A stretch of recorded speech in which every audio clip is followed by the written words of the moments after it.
Beautiful day out for baseball. A-Dub, Bowling Green, bottom of the first, 2-1 for Carter Hulk. Drives one all the way to the fence. Both runners score. Generals take a 2-0 lead.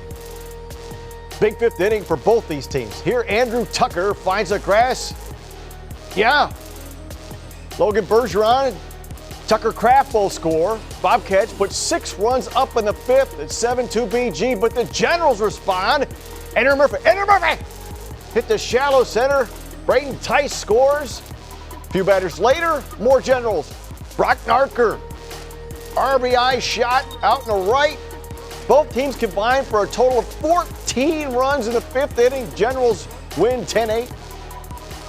Really, it was just we had to respond to what they did because, they obviously scored 7 runs, and we weren't just going to lay down. We were going to come back and respond to what they did to us. We just need different guys to step up and lead the team so we can do big things in the future.